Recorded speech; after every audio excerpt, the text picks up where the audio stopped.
your vegetables should be a carrier for your fat. That's brilliant. If you're really into ketogenic diet, that's great, but you need to have a delivery vehicle, and that delivery vehicle is your vegetables. If you're not eating leafy green vegetables, you're not getting your folate. And let's say you know that, you say, well, I'm gonna go to the store and get folic acid. And most supplements have folic acid in it. Well, folic acid can support your folate levels a bit, but they can also block your real folate metabolism, because folic acid is one type of folate and it's synthetic, and it will block the function of our normal folate transporters and our folate receptors, and we will be functionally folate deficient from folic acid. So you really need to be eating your leafy green vegetables while you're on a ketogenic diet. It's a must.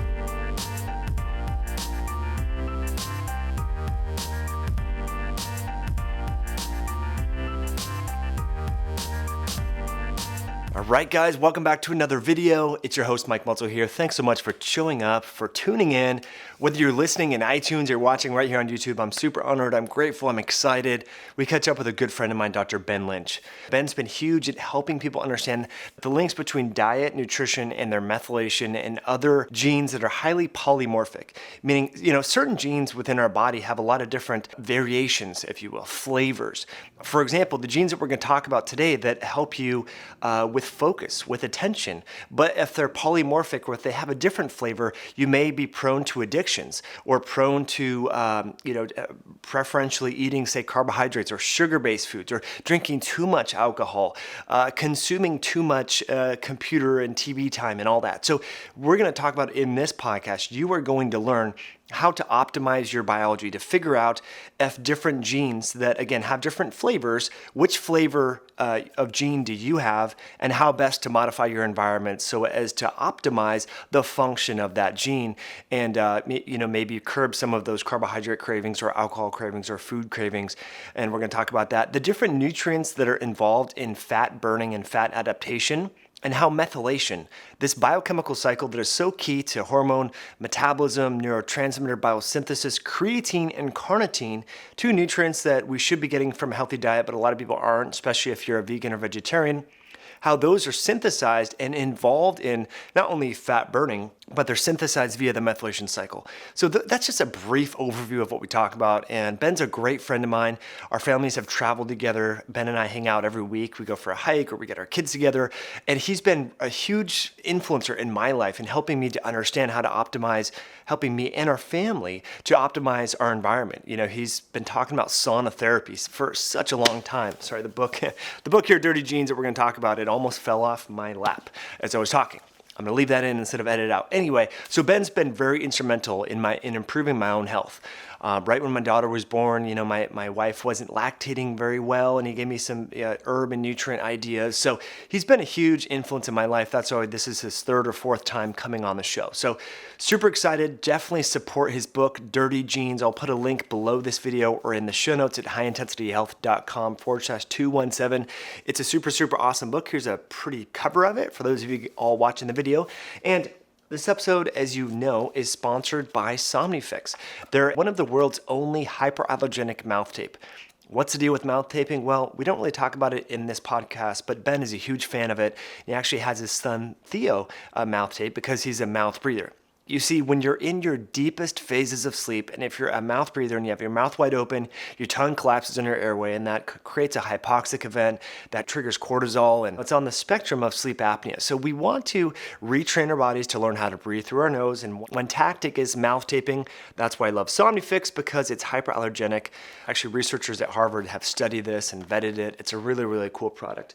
And last but not least, Health IQ. Super excited to have them as a sponsor. Health IQ is a progressive life insurance company. They look at the science, they look at the data, and they help health conscious people like you and me, people that eat a low carb ketogenic style diet, weightlifters, people that are active, people that are proactive and take preventative measures to improve their health. The exercisers, CrossFitters, yogis, people that hike, all that, we have lower risks of diabetes, of heart disease, of cancer because we are being proactive about our health. And therefore, we can save on our life insurance, which can help us and our family should a disaster happen to us, in an unpredicted manner. So please help support the podcast. Get a free quote. It's free. You're not signing up. Just get a quote. See if you can save a little bit on your life insurance by going to healthiq.com/HIH. Again, that's healthiq.com/HIH. All the links, the show notes, the link to the book, and so forth, I'm going to post below this video and in the YouTube description below. So let's dive into it with Dr. Ben Lynch. All right, guys, thanks so much for tuning back into another video. It's Mike Mutzel here. I'm super grateful that you're here today with us and with my good friend, Dr. Ben Lynch. Today, we're going to talk about metabolism, methylation, fatty liver, bile function, and really connect the dots between a lot of what we know to be called, and we'll define what this means, the single nucleotide polymorphisms. I know it's a big tongue twister, but how our genes can be slightly variable and ways that we can optimize our diet and lifestyle to clean them up. So great to be with you, Dr. Ben. Again, I think this is our third or fourth video that we've done. It is, and it's easy when we're neighbors. Exactly. Yeah. So some of the things, not every Tuesday, but we've been good like 2 or 3 days a month, going for a hike and talking about all these different topics. And I think a piece of metabolism that gets lost in the narrative is how methylation feeds into fat burning, to utilization of different macronutrients. Mm-hmm. A lot of people, they know about methylation and they get kind of down the MTHFR road, but there's so many different inputs that methylation offers and affects, whether it's food cravings, addictions, fat burning, all that. So let's just kind of lay the foundation about where methylation reactions occur, which I think is pretty fascinating, and how we can support them and ways that we can kind of assess whether or not our methylation is kind of working. Yeah, so I mean, it is a huge topic, and methylation is one of those things that you hear about and you think, you kind of recoil. But methylation, you break the word apart. You have methyl, which is a carbon and 3 hydrogens, who cares, and ation, which is the action. Mm-hmm. So you have an action of something attaching to something else, and when you attach something to something else, you change the function, right?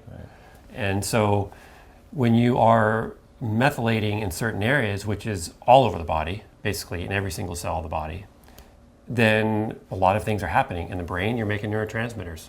In the liver, you're getting rid of arsenic and you're making carnitine. In the mitochondria, you're also supporting carnitine production.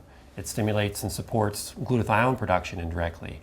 Histamine is all over us. I mean, you get reactions going on in allergy season. Your histamine levels shoot up. You get stressed out. Your histamine releases. That's a huge suction for methyl groups. So it's everywhere and tons of actions. Now, in regards to, your audience and you probably really into keto, or fat adaptation or intermittent fasting, and in order to properly function in either of those, ketogenic diet, intermittent fasting, or just consuming fat in general, you have to have carnitine on board.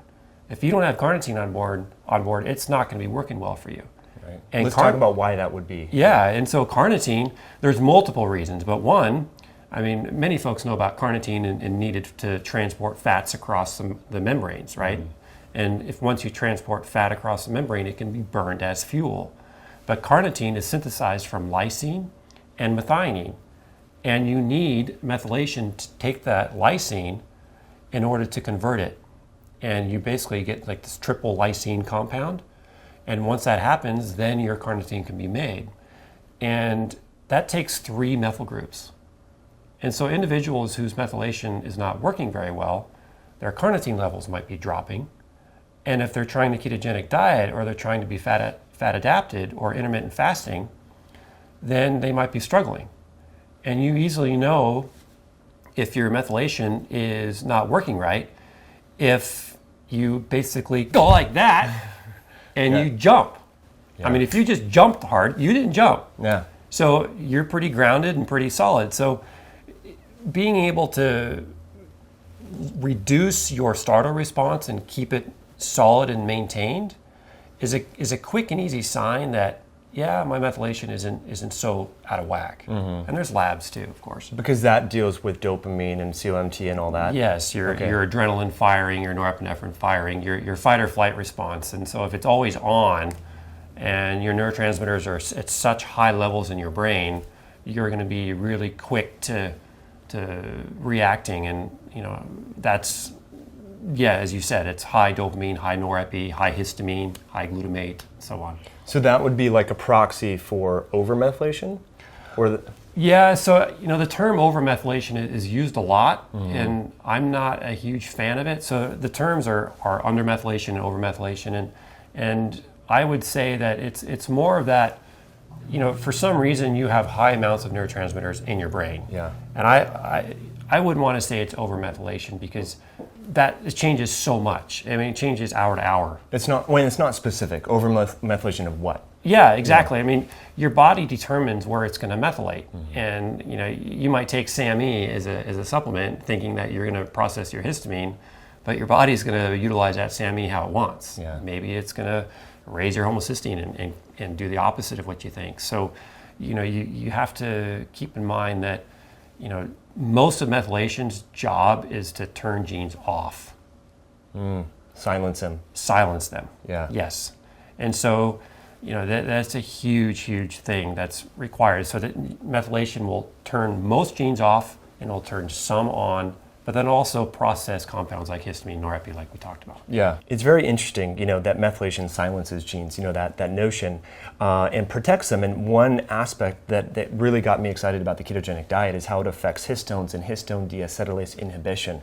So it's really interesting, like how we need methylation and methylation reactions to metabolize fat, yet a high-fat, low-carb diet also indirectly affects the whole kind of, tightening or unwinding of genes in different gene regions. So it's this nice interworking relationship. So, I'm grateful that we're having this conversation. But going back to the synthesis and actually formation of carnitine, we need, basically three molecules of SAMe, millimolar, or moles, if you will.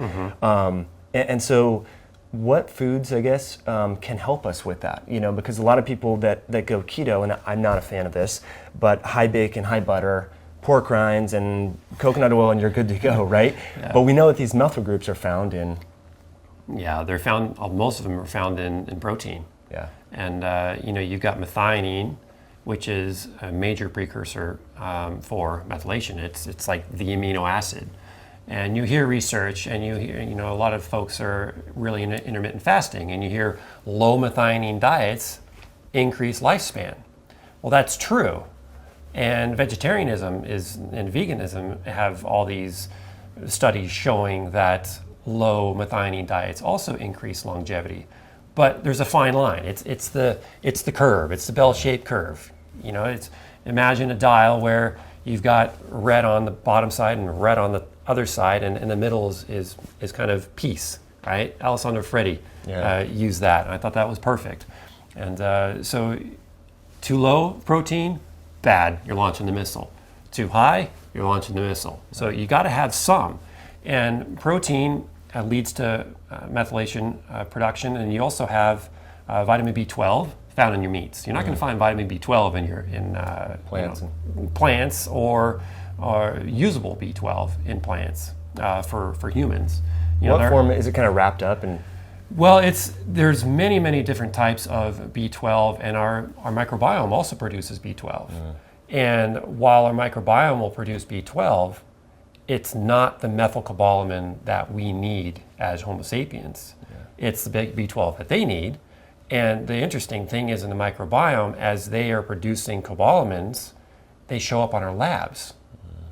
So we will order a serum cobalamin on our patients, and we'll say, oh, your serum cobalamin is elevated, your B12 is fine, but that could be bacterial. It might not be useful at all. So you need to have a functional, healthy microbiome, we all do, but methylcobalamin, folate, and folate comes from leafy green vegetables. So who was it, Dom D'Agostino was saying that your vegetable should be a carrier for your fat. That's brilliant. And I think that's so simple. Yeah. So if my understanding, if you're really into ketogenic diet, that's great, but you need to have a delivery vehicle, and that delivery vehicle is your vegetables. Because they're also good for the microbiome as well, Yes, right? For bacterial diversity and everything else. But keeping the bowel moving. Yeah, so that was a key point that I wanted to kind of grab from that is the folate and so forth, and other nutrients, B vitamins, are really outside of B12 found in plants. A lot of plant green type products, and there's this school of thought that as long as your macros are okay, you don't need the vegetables, you don't need the flavonoids, you don't need the phytonutrients. But again, going back to that carnitine transport shuttle and all that, we need those methyl groups, for this to fuel that whole cycle. And if you don't, let's say you're eating, substantial protein or the perfect amount of protein. Well, you are getting some B12 from that if your absorption is good and you're not taking a bunch of antacids, right? And because you've got to have stomach acid to absorb that B12 and to process it. So that's great. But if you're not eating leaf-free green vegetables, you're not getting your folate. And let's say you know that, and you say, well, I'm going to go to the store and I'm going to get folic acid. And most supplements have folic acid in it. Well, folic acid can support your folate levels a bit, but they can also block your real folate metabolism. Now, I just switched words right there, and I hope you caught that, because folic acid is one type of folate, and it's synthetic, and it will block the function of our normal folate transporters and our folate receptors, and we will be functionally folate deficient from folic acid. So you really need to be eating your leafy green vegetables while you're on a ketogenic diet. It's a must. Mm-hmm. That's a key point, going back to the folic acid. If we want a lot of folks that tune in and listen to these podcasts like us to drill down a little bit, how does it block folate metabolism? How does folic acid affect folate metabolism? It's such a key distinction, because even in the healthcare practitioner product lines, like a prenatal or a multivitamin shake or some multi-level marketing shake, they'll put folic acid in there. And it's like, you've done a great job of educating practitioners, educating the public at large, particularly women and men that want to have children, because it's so important, folate metabolism. But how you talked about the transport and the binding, just not in too much depth, but how does it really affect folate metabolism? It's slow. It slows it, basically, because folic acid has to go through a gene called DHFR, dihydrofolate reductase. And this gene, when they produced folic acid to see if it was going to be useful in humans, they tested it on rats. Okay, well, that's great. And rats are useful for research, but it turns out, later we found out that that particular gene, which takes the folic acid and turns it into real folate, in rats it's super fast. It's over 200 times faster in rats. And in humans, it's, as a result, very, very slow. And so when you have a bunch of folic acid that you're consuming from your supplements or your processed foods, then what happens is that upstream gene gets so busy processing the folic acid to try to leak some of that folic acid through to make real folate. That folic acid will then get stuck on the folate transport proteins. It will get stuck on the folate receptors, and the body will say, okay, well, that's great, and it'll try to bring it in the cell, but the folic acid won't do anything. So now your folate transport proteins are going to say, well, we've got so much folic acid out here, and they don't know it's not folate, because it looks and acts way more effective than real folate. It's a great mimic. But then it's like, think of it like glucose and diabetes. If there's a bunch of glucose in the blood, what happens to the insulin receptors? Yeah, they become desensitized over time. Exactly. They get desensitized, and they will actually recoil back into the cell. And in terms of folic acid, your folate binding transport proteins will also downregulate in production. So there might be a period where you feel still stupid or brain fogged or more chemically sensitive because you are functionally folate deficient. And finding that on a lab is not easy. And basically you just need to stop taking folic acid and you will feel better. Yeah, and so I really want to encourage everyone listening right now, look through your multivitamins, your kids' multivitamins, the protein shakes, detox shakes, whatever, and make sure they do not contain folic acid. And you can look in the other ingredients, but you were going to say something. Yeah, it's, when I first was reading about folic acid and folate metabolism, my wife got pregnant years ago, and 15 years ago now, for the first son. And first thing I did was go out and buy folic acid. Literally, the first thing. We found out she was pregnant, pregnancy test, and we were in Russia at the time. First thing we did was go to the pharmacy to buy folic acid because they didn't have any prenatal. So I was like, well, at least we have to get folic acid. So we have this stuck in our mindset that it's important, but no, it's trash. It's literally trash. So please get it out of your cupboard and your foods. And I think that's really part of an indirect benefit to the ketogenic diet. Because the ketogenic diet is not, a lot of these folks, I hope, are not consuming a bunch of processed foods. Right, bread and that. Yeah, there's bread and grains and cereals, carbohydrates is where you find the folate, the folic acid, because they stick it in there. So simply by removing that food group, you are going to be reducing your folic acid intake. Now, if you're supplementing, that's a different story, and you need to stop that too. Yeah, that's key. So this is maybe a loose analogy, but I think a lot of people are familiar with the function of reverse T3. So you have free T3, reverse T3. Reverse T3 kind of can block free T3 from revving up cellular metabolism. So it sounds almost, in a way, folic acid is like reverse folate, in a sense like it looks like folate, it acts like folate, but it doesn't help folate metabolism. It kind of blocks it. So it's really a deterrent to healthy cellular metabolism. Again, methylation, I should say, which is key for fat burning, for neurotransmitter synthesis, all that. And another great example, that's a great example, and another one would be carbon monoxide and oxygen. You have your hemoglobin, and hemoglobin is supposed to bind 4 oxygens. But carbon monoxide will bind preferentially over your oxygen 200 times stronger. And folic acid does the same thing. And if you look now at the FDA regulations with folate, they have dietary folate equivalents on the label because folic acid is much better absorbed than dietary folate.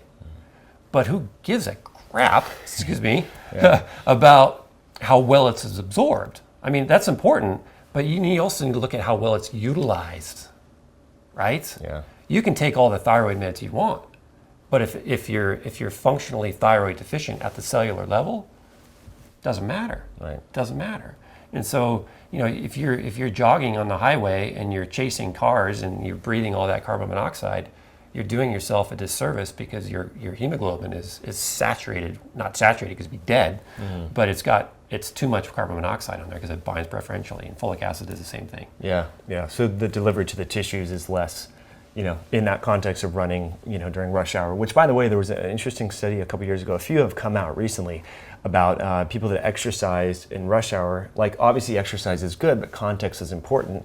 You're inhaling all those endocrine disrupting chemicals, and those are linked with Alzheimer's and all that. So cardiovascular disease. Yeah. Dirties the nitric oxide synthase gene. Which you talk about in the book, really kind of cleaning up our genes so that we can detox better. I think no matter where people fit on whatever their macro, nutrient favorite is, vegan, vegetarian, keto, etc., we all need to detox because our environment is so polluted, the food that we eat, the air that we breathe. Let's talk about how methylation is involved with that and how we can support our genes in that regard. Yeah, so methylation, I got a great textbook on toxicology, and it's one of those 10-pound break your back things, you put in your backpack, and also breaks your bank account because it's so expensive. But within the pages of that book is phenomenal information about toxicology, obviously. But when I read that methylation plays a minor role in detoxification, I got pissed off. Yeah. It's like, what are you talking about? But they're right. Because you got glucuronidation, you have sulfation, you have N-acetyltransferase, acetylation, which is another process, and there are a bunch of other ones. But in terms of the big role in detoxification, not so much, but a significant one. It might not be a huge role, but it's a really, really important one.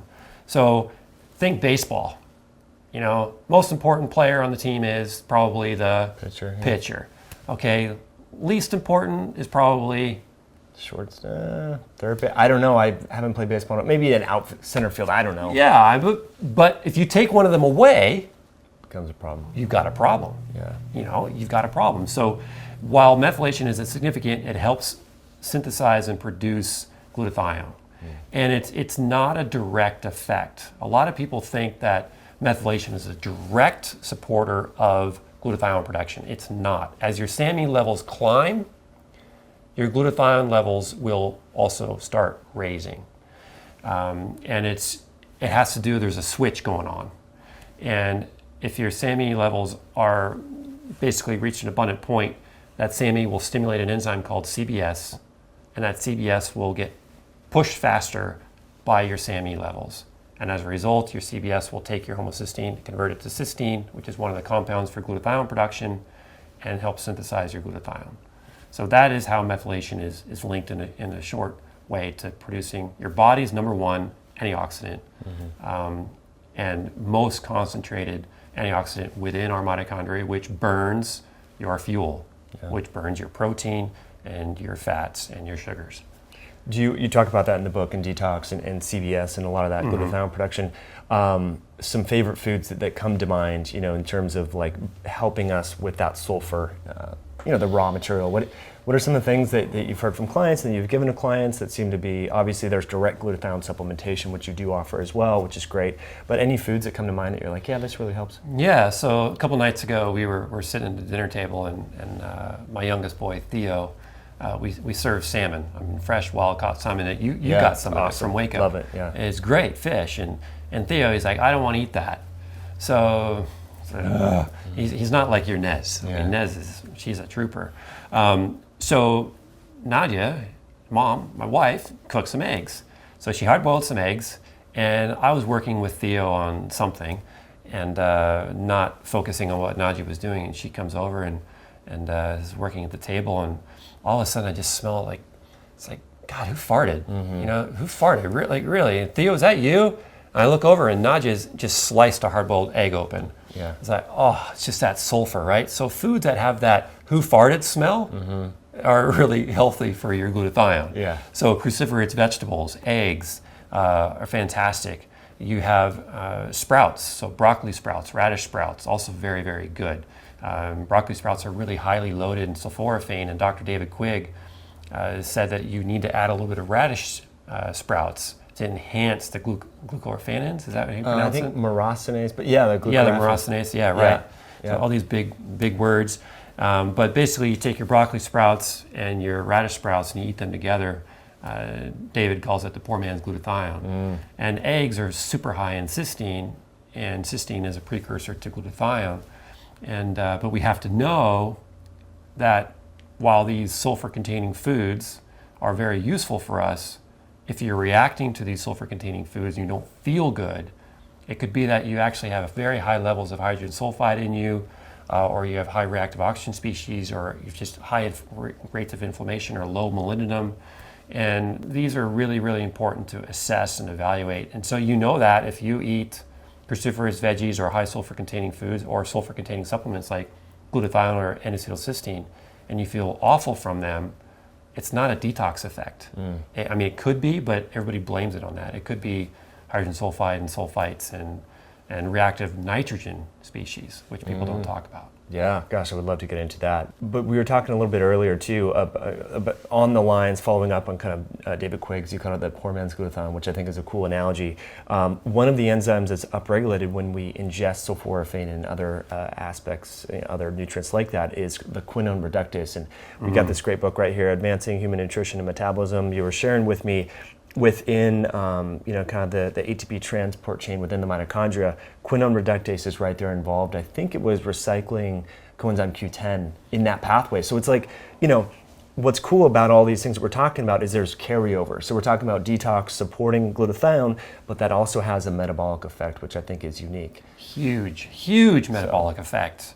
And I mean, we could spend the entire conversation talking about if you are having high reactive nitrogen species or high reactive oxygen species and you try to be fat adapted or you try to go keto, it's going to fail. It's going to flop right on its head. So to get back on track in terms of quinone reductase, glutathione, as we talked about, plays a minor role in detoxification, but a major role in oxidation prevention.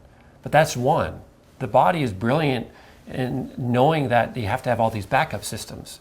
We always want the 1-to-1 ratio.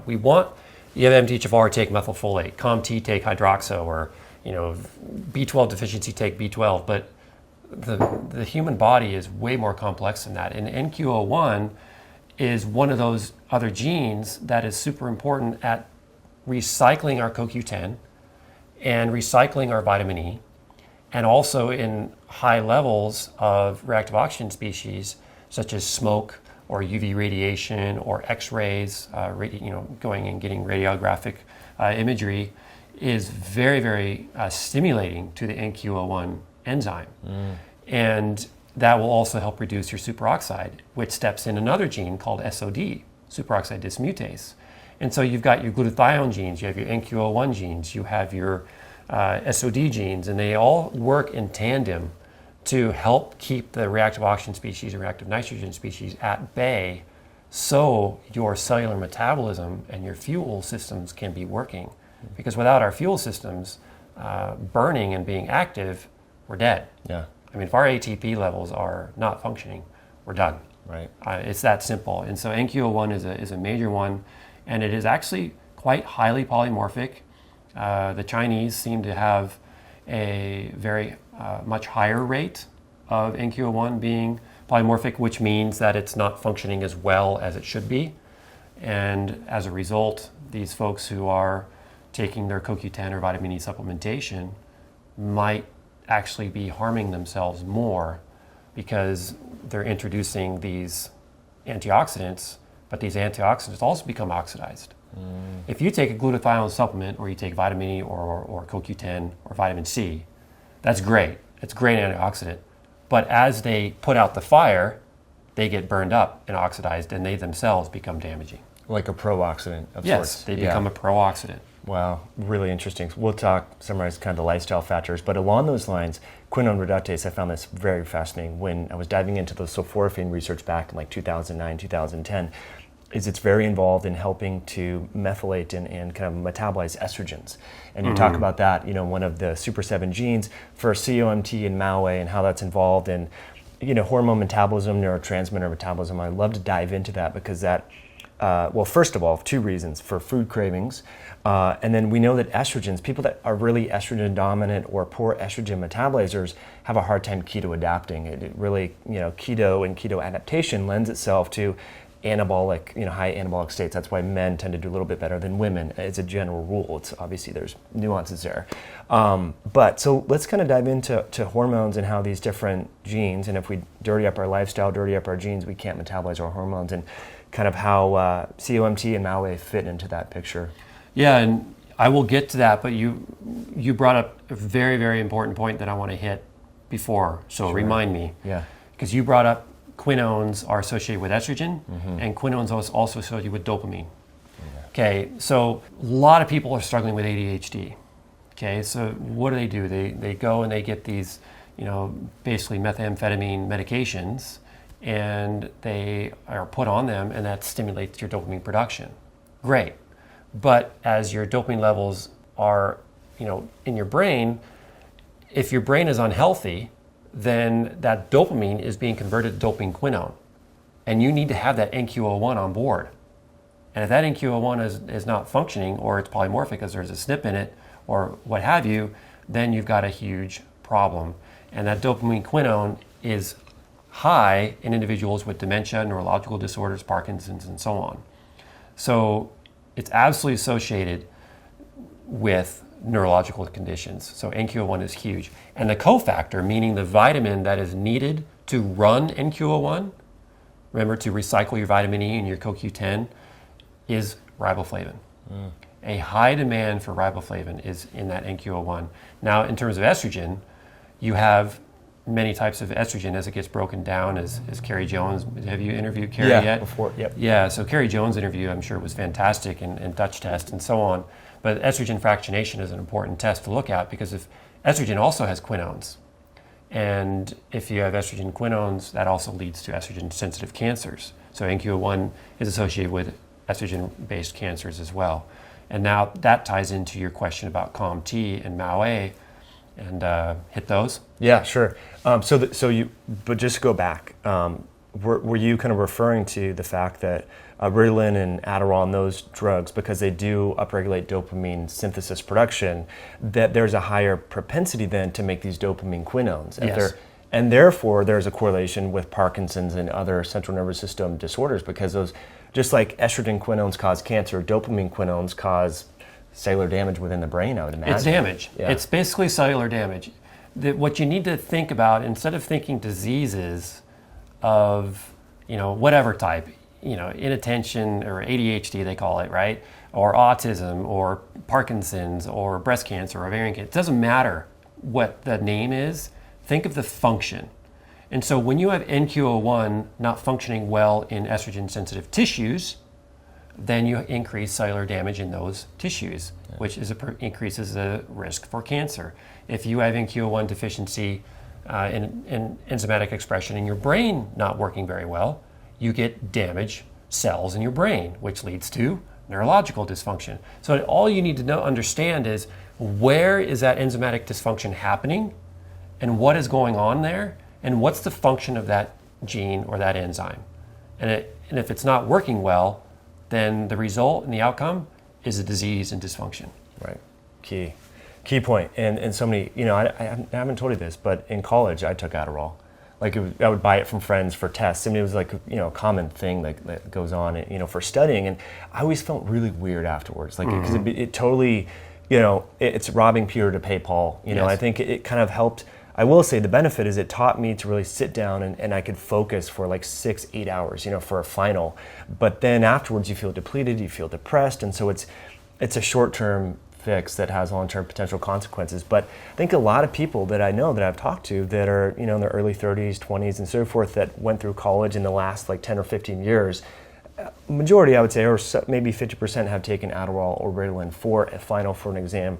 So this is important to keep in mind now to protect your brain, and longevity, Well, it continues to put fire on the fire, wood on the fire. And so, if you were struggling with inattention, which a lot of people do, and I mean, define that anyway, and then you're put on something that's a medication to fix that, but you already have a fire in your brain or maybe it's just your genes are not working right and you're not producing the dopamine for other reasons too. But if you look at, say, Parkinson's, the treatment for Parkinson's is L-Dopa. And we know that as you give L-Dopa to these Parkinson's patients, there is some benefit, but they crash. And after a certain amount of years, it doesn't work anymore. And L-Dopa uses up your methylation. It will increase your homocysteine. And as you increase your homocysteine, you increase your oxidative damage. As you increase your homocysteine, that oxidative damage is disrupting your neurotransmitter formation and your glutathione formation. So it's, like you said, it's robbing Peter to pay Paul, and it's just worsening everything. So by giving L-Dopa to Parkinson's patients to produce more dopamine, it can be useful, but you need to know the downstream effects and all these other things that can happen. If that Parkinsonian patient is deficient in glutathione or NQO1 or CoQ10 or carnitine, it's a recipe for disaster. And the same exact scenario also for those with ADHD. Crazy, yeah. And that interview with William Curtis, who has Parkinson's, you commented on that. Yeah. So he's found that by being keto and even periodically supplementing with MCT oil or exogenous ketones, he's found that he can have better control over his tremors and things like that. So clearly there's some overlap with how it affects neurotransmitters and everything like that. But I think you did a beautiful job in the book Dirty Genes about helping people to kind of understand high COMT versus low COMT. Let's talk about that and then move on to MAOA. I think it's super important. It is super important because we're all born with a personality type. I mean, you can think that, I have 3 boys. You've met them all, right? You've got Tasman, who's super outgoing and social butterfly and, chasing the next shiny thing, including girls. And then you got Matthew, who's more a deep thinker and wants to be in smaller groups and is really driven and focused and just paying attention. And you got Theo, who's similar to Tasman. And I look at their genes, and Theo's genes are very similar to Tasman's. And Matthew's genes are very similar to mine. And both Theo and Tasman's genes are very similar to Nadja's, my wife's. And Nadja is also very social and outgoing and kind of flighty. And, I don't want to say inattentive, but just, I guess inattentive a bit.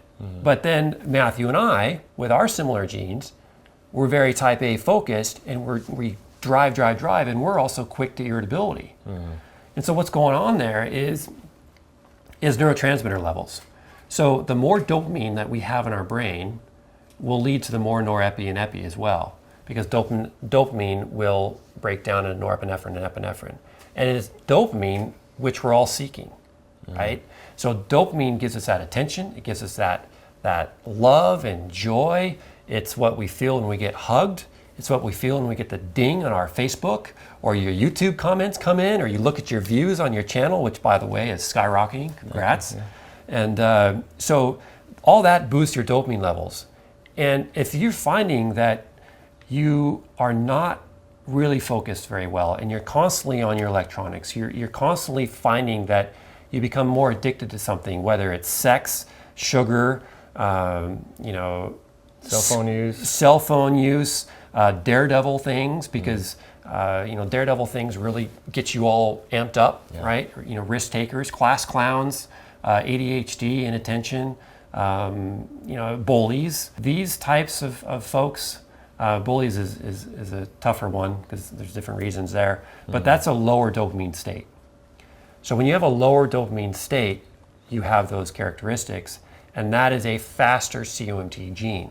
Got it. Okay, now that's very reductionist, but it gives us a great way to understand what to do about it and how we act, possibly genetically, right? So were you born, Mike? I mean, we're getting a little bit personal here, but do you think you were born, a little bit more flighty with the mindset and not as focused? Yeah, that's a really good question. I think over time I've shifted a little bit, but I know that I definitely would be a little bit more identified with on the irritable side in the last 20 years. Like traffic, I get really agitated, waiting in lines, like all that. So I feel like, but then I also identify with, as a kid, we did all kinds of action, extreme sports, motocross, BMX, a lot of stupid stuff, backflips on snowboards. So I was always doing that, probably seeking the dopamine hit. So I haven't not tested my genes yet, which we talked about. I definitely need to and run them through strategy to figure it out. Very curious, but you had some insight. You said, after years of knowing each other, what you might suspect. Yeah, and so, I do suspect that you are a faster COMT, given your personality and how I've come to know you over the years. And I'm a slower COMT, and mine isn't extreme slow, and we'll get to that in a second. But there's benefits.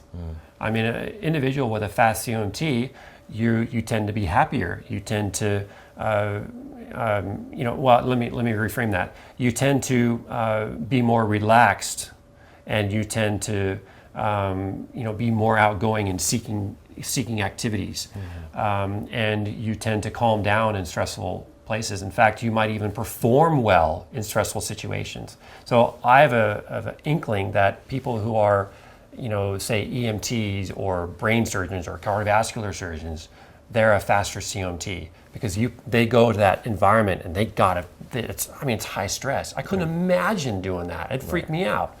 But I think they would perform. But if you're a faster COMT, the simple solution is eat more protein and possibly supplement with more tyrosine. And tyrosine is a precursor to dopamine and norepinephrine. Yeah. So two very simple things that you can do. I've done well with tyrosine. In the past I would do the Eric Braverman protocol, which was it tyrosine, D-L-phenylalanine, and then some tryptophan. Okay. I can't remember the ratios. It's an older type protocol, but I do like tyrosine. Yeah. So if I took tyrosine, I'd be rage monster, right? I'd be headache, migraine, irritable, fast heart rate, hot, sweaty, the whole norepi feeling. Yeah. And Tasman takes it, my oldest, he's on point. And Theo takes it now, on point. Focus, gets done, calms him down. And it's interesting. I had a great interview with Dr. Jared Scouron in the Dirty Genes Summit, and he said that the inattentive types tend to, fidget, and we got these fidget spinners all over the place, and that is since their brain isn't moving or producing that much dopamine, by moving and stimulating, it's stimulating themselves to make their own dopamine. So it's the movement and the hyperactivity which is trying to produce the dopamine in their brain. And if you give them the tyrosine and the precursors they need to produce their own dopamine, they calm right down. And you know that right away. Tyrosine's super inexpensive, 250, 500 milligrams, bam. If it turns the lights on in your brain, you're probably a fast COMT at that moment. Right. Now, it doesn't mean that you might be genetically a faster COMT born with, but if you're a high protein diet and, you're eating a bunch of protein or you're taking tyrosine supplementation, that will naturally normalize your COMT, right? So if you clean up your genes, so to speak. Yes. Yeah. Yeah. Great point. Yeah. And then there's the flip side on that. So you can have a slower COMT, and these types of people are type A. They're driven. They're hardworking. They're night owls. They just grind. They don't take vacations because they're so passionate about getting their stuff done. And they're quick to irritability, and you piss them off. It takes them a long time to calm down. Mm-hmm. Okay? You piss off someone with a faster COMT, they might get mad, but they calm right down. So that's that situation. And the slower COMT, also PMS, estrogen-based cancers, higher blood pressures also are a problem with that. But being type A and driven is a great attribute. Mm-hmm. But if you push it too far, that's a problem. So what do these folks do? You got to make sure that you monitor your sleep. So Oura Ring, right, is very useful. I like to tell folks with a slower COMT to really reduce your protein before bed. Basically have just a salad, maybe a salad with some fat for the evening, and skip the protein. And, because if you have protein before bed, then you've got your dopamine, and dopamine is the alert, and histamine is also in proteins, and that will keep you alert and you won't fall asleep. So insomnia is a result for slow COMT as well. Wow, interesting. It seems like a lot of women that I know, and in the workplace, they identify a lot of the characteristics that you just referred to. Is there a gender specificity towards slower? Yeah, I mean, women have way more estrogen than we do, right? Mm-hmm. So, ideally, we shouldn't have that high of estrogens, but it can happen. And my estrogen levels were somewhat high, and it was because I wasn't sleeping and I was stressed out. Yeah. And I think I was also taking resveratrol. I think that had to do something with my aromatase gene, but I'm not sure. So anyway, I stopped taking resveratrol. Yeah. And but women's estrogen levels are higher, and when their premenstrual cycle, their estrogen gets even higher, and they become rage monsters. Mm-hmm. And so if you're a woman and you actually do better and you find yourself more focused, less depressed, more outgoing, during that PMS time period, then you're probably a faster COMT, because that huge influx of estrogen that you have slowed your COMT down, which boosted your dopamine and your norepinephrine levels. Make sense? Yeah. Because your COMT has a job to do. The COMT's job is to process dopamine, norepinephrine, epi, and estrogens. And so if you have a bunch of estrogens, then the dopamine and norepi are, they're not working as fast to get through. Mm-hmm. The COMT can only do so much. But on the flip side, if a woman is already stressed out and she's eating a bunch of protein and she was born a slower COMT and she's cycling, you might want to, eat less protein. You might want to be aware that this might happen and do some breathing exercise.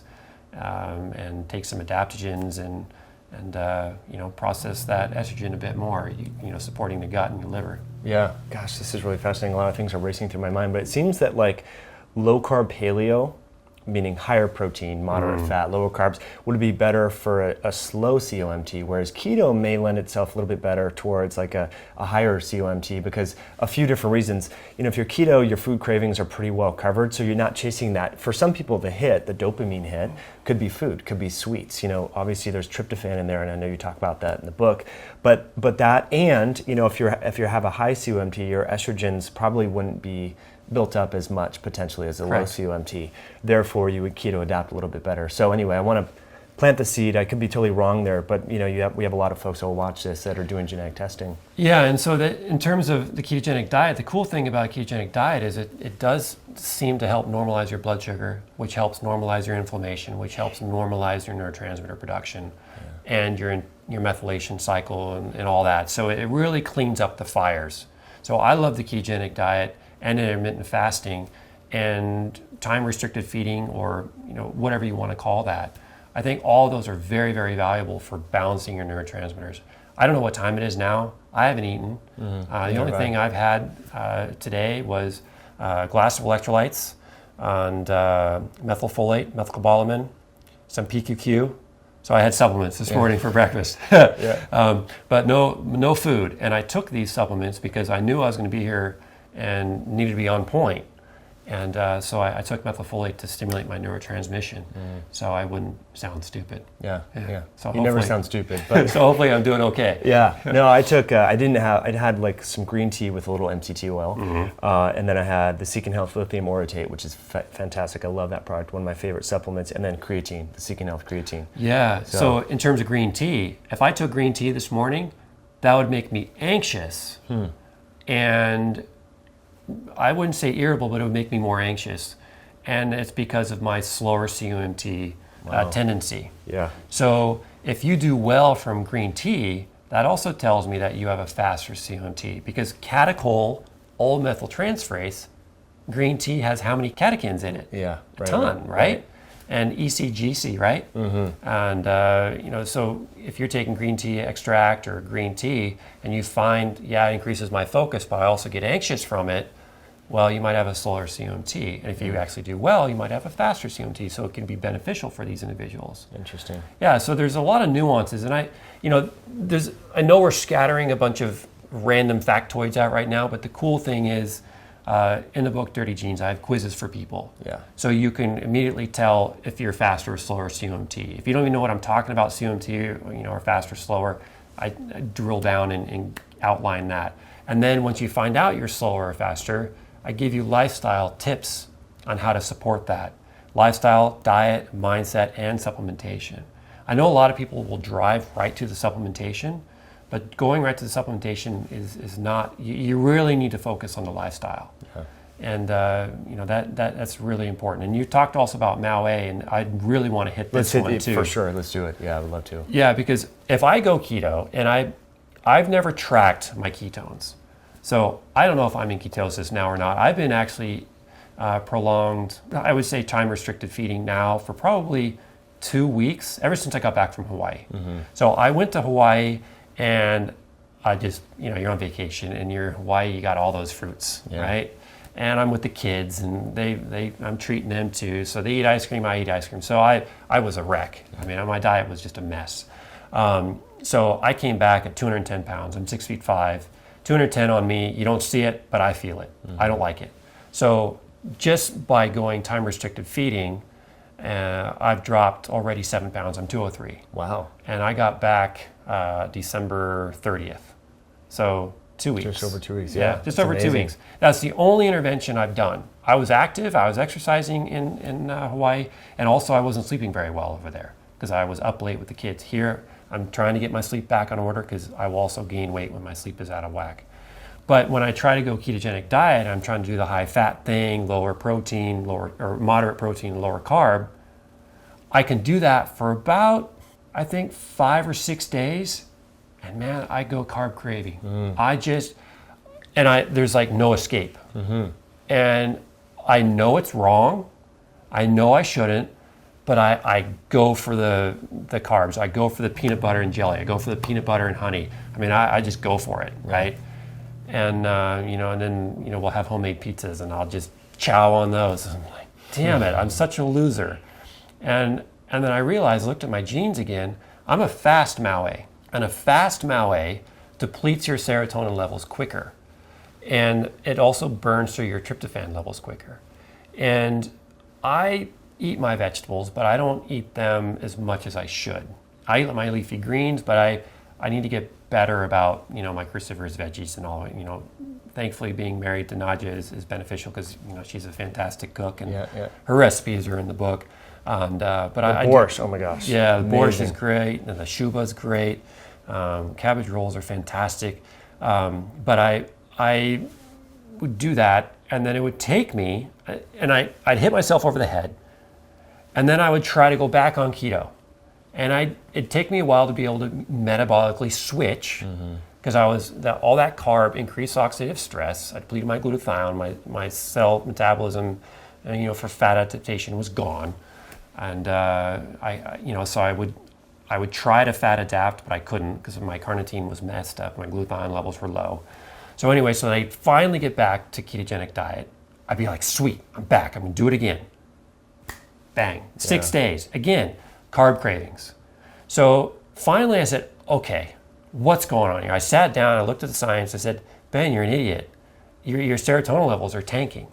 So I was not eating carbs enough, and my sleep was also messed up. And because if your tryptophan levels are lower, your serotonin levels are lower, and if your serotonin levels are lower, serotonin moves to melatonin. So if you can't stay asleep, which I couldn't, that's also an issue. You can fall asleep just fine, but you can't stay asleep. And so what I ended up doing was adding more carbohydrates in the evening, and that helped a bit. I take 5-HTP, that helped a bit. I took some niacin, that helped a bit. But ketogenic diet really isn't for me. Yeah. And what I found for me that works the best is being fat adapted and time restricted feeding. I do those phenomenally well. I'm not depressed. I don't have those carbs craving cycles. I don't feel guilty when I can't sustain the ketogenic diet. And I didn't want to be popping 5-HTP all the time. Right. I didn't want to be supplementing my way to be able to maintain a ketogenic diet. I was like, I just feel better with time restricted feeding. I have more energy. It's more who I am. It's not as strict. I don't like being strict and worrying about it either. So for me, that's the best thing. Well, it's beautiful. I mean, you're customizing it to your genes, where you are in your life, your lifestyle, and everything. And that may change over time, but you're not getting brownie points for being keto for 3 weeks or 3 years. Like, you want to maximize your own biology, and you're doing that. And so for a lot of people, just time restricted feeding, and then doing the hikes that we do, getting natural daylight, like just incorporating all that. If that's working for you, then love it. Yeah, I think that, I might be wrong here, but I think there's a mindset in a lot of people that they think that they have to be ketogenic in order to burn fat. I really do. And maybe they do because they're not fat adapted. And the only way they can be really fat adapted is to fully go keto. And I don't think that mindset is right entirely, because from my understanding of biochemistry, if our carnitine is on board, our biotin, our adenosylcobalamin, our vitamin C, our glutathione, and vitamin B2, and all these other nutrients, our niacin, NAD ratios are in play, then we can burn fat. Right. And I'm not keto. I haven't checked my ketones. Maybe I'm in ketosis now. I have no idea. I don't care. Yeah. But I know that I feel fine right now. And I know since I'm feeling fine, I'm burning fat. Right. Because I haven't eaten since 8:30 last night, which is too late. But Matthew was in charge of dinner, and he took too long to prepare because he was playing video games. Damn it, Matthew. Come on, Matthew. See, he was focused on his gaming. Yeah. And I basically have to rip him out of the chair to refocus him on dinner. Once I refocused him, and actually Nadja did, and got him on dinner, he was great. He's on point for dinner. But it's like those transitions. So anyway, I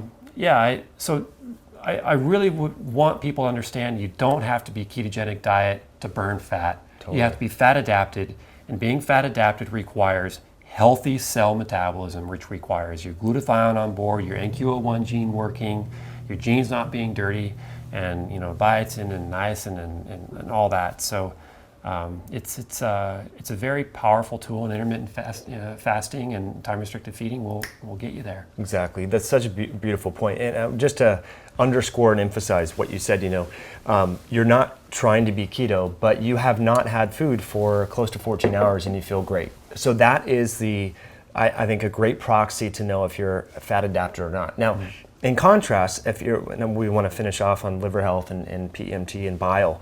If your liver was unable to make ketones, you would feel jittery right now because your adrenals would be firing, trying to release, trying to increase gluconeogenesis and all that. But you feel great, you feel calm, and everything. So I think that's a brilliant point. There's many ways to go about this. Yeah, and I used to be the hangry guy. Yeah. I used to be the guy who my blood sugar would just go like this constantly. And I read a statistic, and I didn't substantiate it or anything or evaluate it, but it said that 70% of our diet is carbs, generally across the board. And I was a carb guy. I was a big time carb guy, and I was not fat adapted. And so I would be standing there, and I remember I was at this Hillary Clinton thing years ago when I was in college. She came and spoke when Bill was running for office.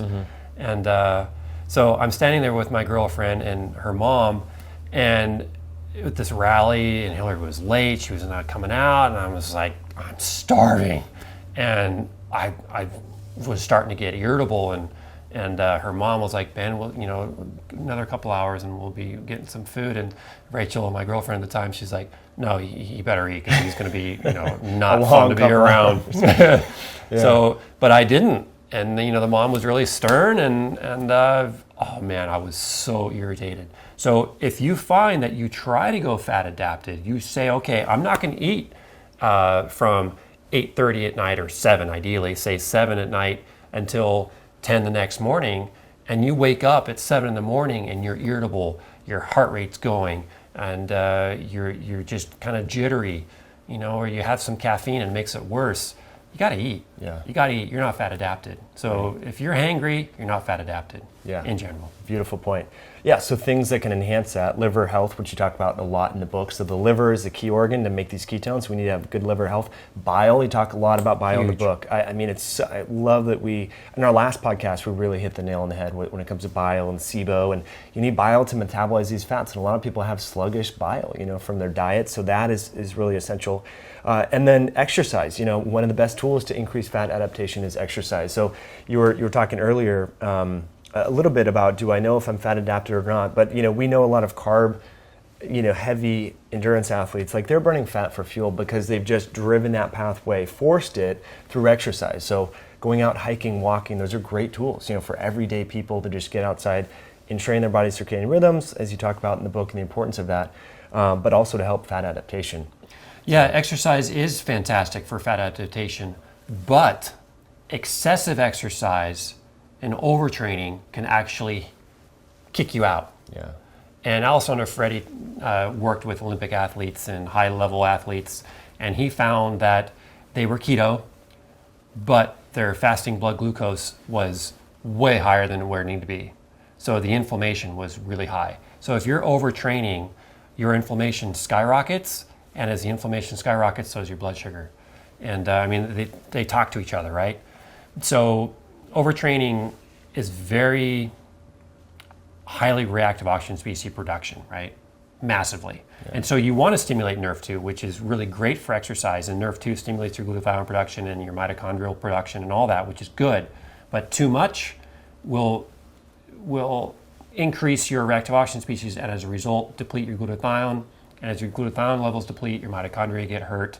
As your mitochondria get hurt, your exercise performance starts going down. So if you're training and you notice, and you're training hard and you're actually regressing in your performance instead of improving, then you probably should back off, obviously, but we don't do that as we're training, right?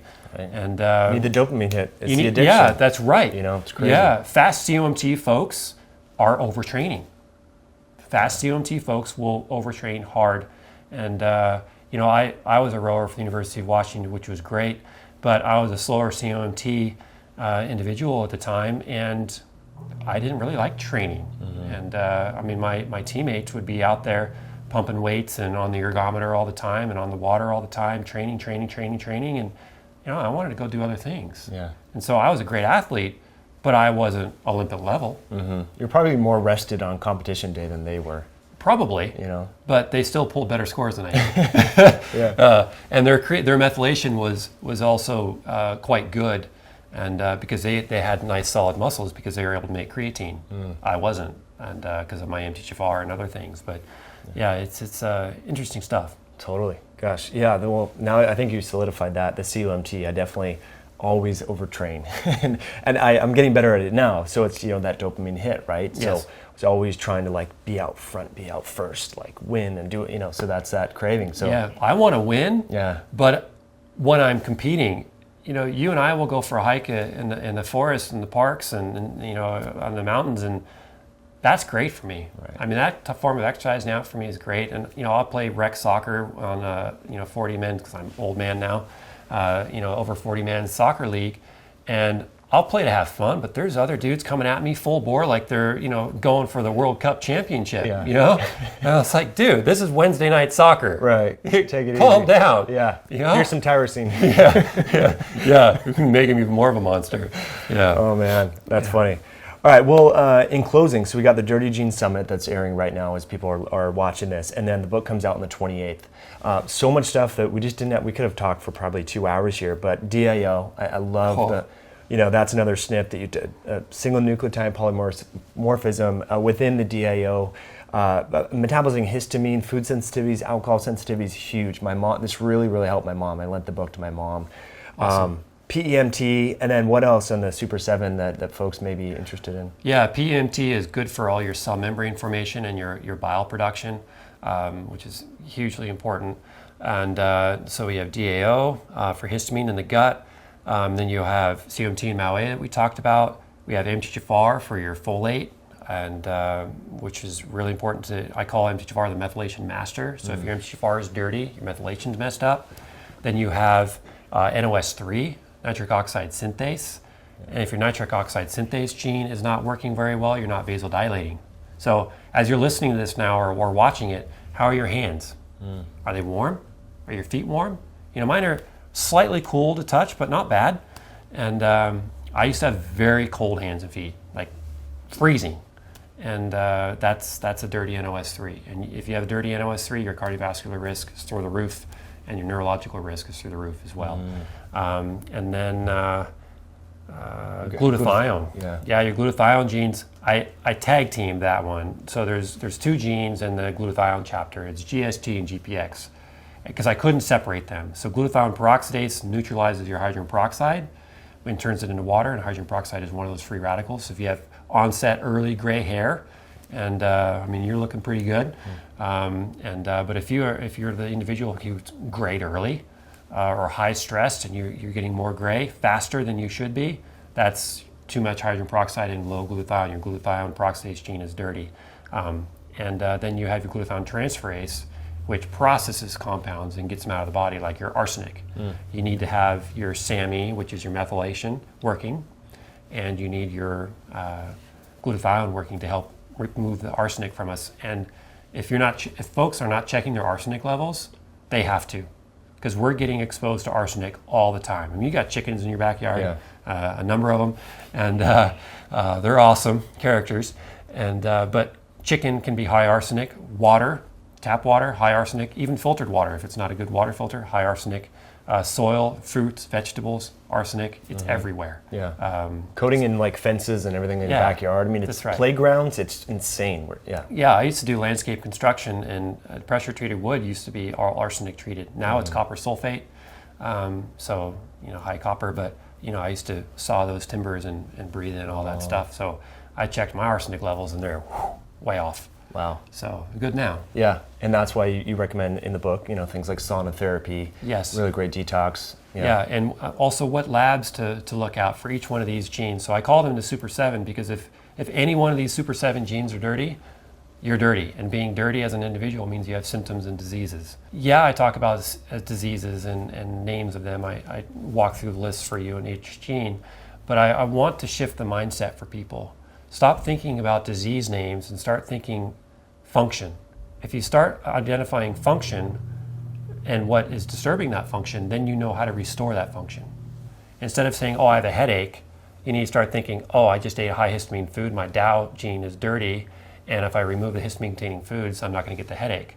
Or you could have a headache because your NOS3 is dirty. You could say, I just got stressed out and I'm not doing well, and my dopamine quinones might be high from a COMT. So I need to reduce my protein and increase my glutathione. So once you know the mechanism of your headache, then you can treat it effectively and for the rest of your life. And I give them the pointers in the book. Yeah, that's a brilliant point. So many people, and I think due to the advent of allopathic medicine and over-the-counter drugs and prescription drugs, we want to identify, that differential diagnosis, identify what it is, here's the drug or procedure that fixes it. But your approach is like, okay, well, here's the symptom, what mechanisms and what are contributing to the dysfunctional mechanisms there that are affecting that biological symptom or set of symptoms. So it's a different way of looking at things and looking at it, through the strategy, and strategene and strategic medicine that you're helping people to better understand. I think it's brilliant. Yeah, and the combination of the book Dirty Genes and your strategene report is fantastic. You don't need to have, the other cool thing about Dirty Genes book is you don't need genetic testing. Yeah. You take a quiz because it shows you how your genes are expressing.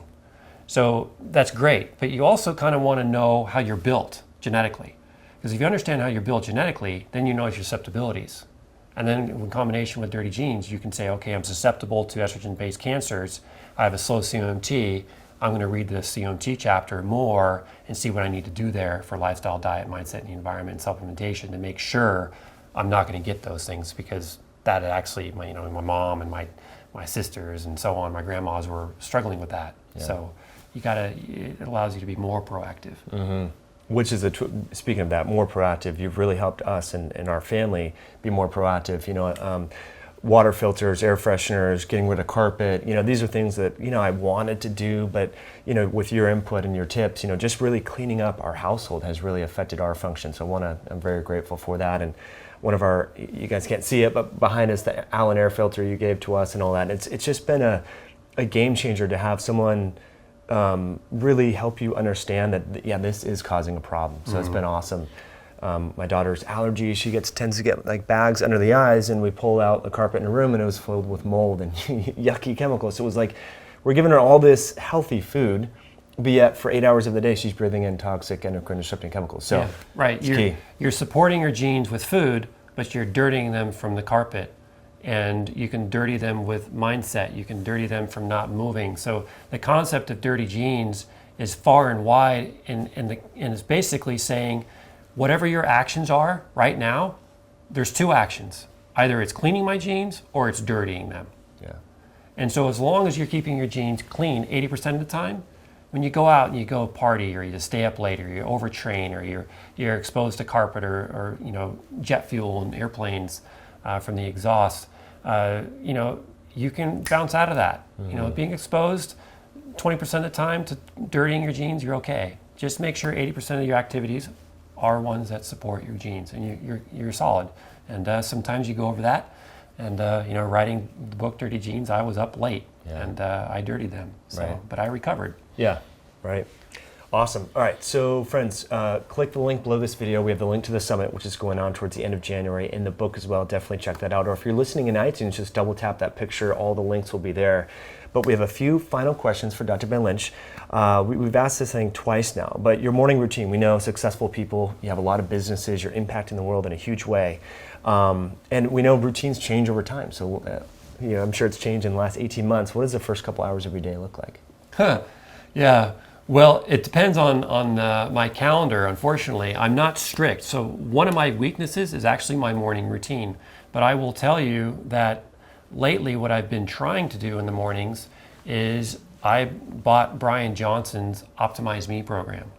And I love learning personal growth. I read as much health books, I read as much personal growth books as I do health books. And because that drives me. And so Brian Johnson's Optimize Me app is what I will read, and then I will practice, evaluate what I just read and see how I can improve it. So I try to do some personal growth right when I wake up. First thing, it's like, how can I improve me? Because if I improve me, I can improve others, right? So that's step one. And then I always shower, and then I will shave sometimes, and then I have a stack of white t-shirts. That's my outfit. And then I will try to do some deep work in terms of what's going on for the day. So am I interviewing, do I have to edit interviews, or do I write an article, or am I evaluating something, or am I creating a new pathway, or researching a new article, or reading a new article. So I do my deep work in the mornings. Yeah. And I stay away from social medias in the morning.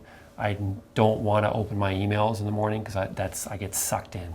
So in short, personal development, shower, and I always have a glass of electrolytes. I always hydrate. That's an awesome product from Seeking Health. I'll put it in the show notes, guys. Wonderful product. So you have D-ribose. One of them has creatine, I believe, yeah? All of them have creatine. Okay. So D-ribose, niacin, creatine, taurine, tons of potassium, some sodium, but not nearly as much as potassium. You know, we need 4 grams, right? Yeah, 4 grams of potassium a day. That's a lot.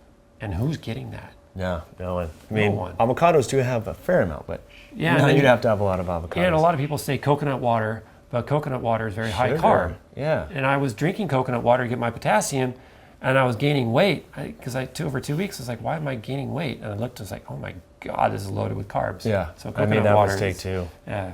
No. Well, it's gluten-free. It's from the real food. Yeah. Yeah. But going back to the morning routine, one thing I think one of your most, an attribute that makes you very successful is saying no to things. A lot of people, Yes. we say yes to this and we overcommit ourselves, and you've been so good. And sometimes I'm like, oh man, he doesn't want to do that? Come on, it's a good opportunity. But because you're making the main thing, and prioritizing and making sure that other distractions and guarding your time. I think that's really valuable. And I think so for whatever business or anything you guys do that you're listening right now, if you're a parent, teacher, whatever, business owner, that is, I think, a key takeaway that I want to emphasize. And you do talk about that in the book a little bit, but just knowing you, I wanted to weave that in because it's key. It is very key. And, you know, as you continue to grow in life and you reach, you know, new levels, or you level up, or you get more busy, and you have to say no to those things that you used to say yes to. You're like, all those things that you used to do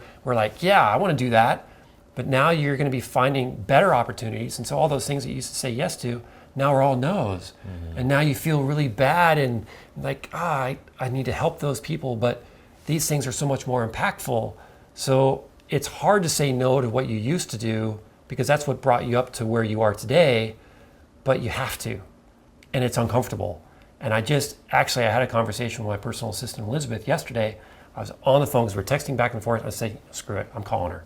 So we got on the phone and I said, Elizabeth, I'm boxing out the entire month of March and the entire month of April. Gone, nothing, because I have deep projects to work on. Yeah. Can I do that? She goes, look at my calendar. She goes, yes, right now we can. Because what happens is you say yes to things that are 2 months out, 3 months out, 4 months out, because you think, oh, they're 4 months out.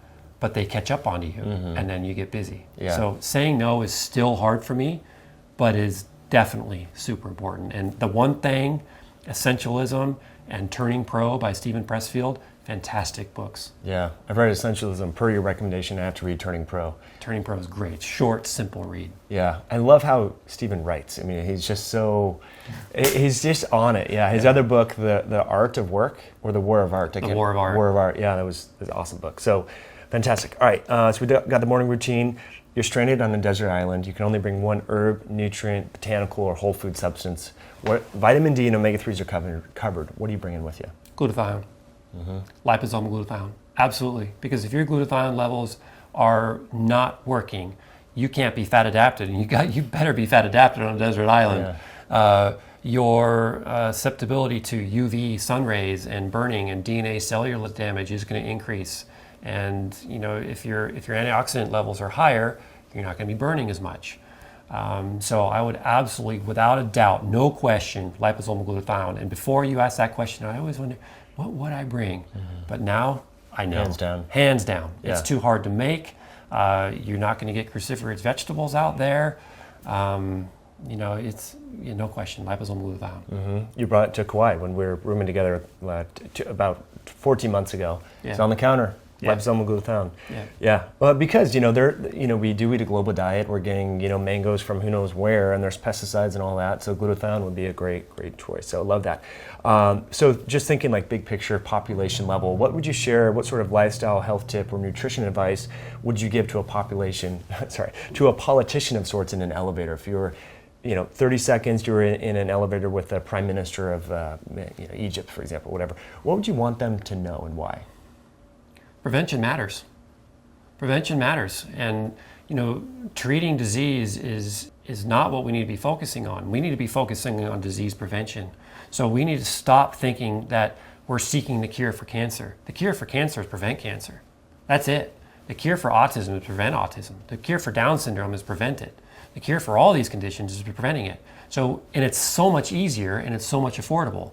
So let's focus on disease prevention. And how do we do that? By cleaning up the environment, by growing and supporting organic farming and whole food and ranchers and so on. But the problem is, where's the money in that? Yeah. There is money in that. There absolutely isn't money in that. But that's what they'll tell you. And the lobbyists will come in and flooding them and teaching them and telling them otherwise. But there is money in prevention. And the concepts there need to be taught. And so I would say, yeah, disease prevention is way better. And that's what I do. That's what Dirty Genes is all about. And people don't think that cleaning up your genes is sexy, but it is, because you are a sexier person when you can think clearly, your skin is clear, your physique is good, and you feel good and you're happier emotionally, you're going to get things done.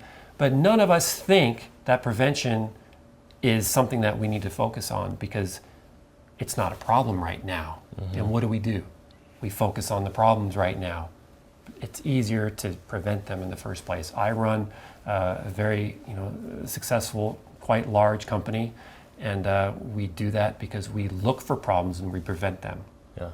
So that's and we will keep doing that. Right. And one of the main problems that you help prevent is, or the main aspects that you address, or a key focus of your company is helping women have healthier, or helping families Yes. have healthier children, because what better place to start than there? I mean, that's the foundation, epigenetic imprints and all that is key. So I want to commend you for that work. But I can't remember the statistic, but it's something like every dollar invested in prevention translates into like $5 saved on the back end.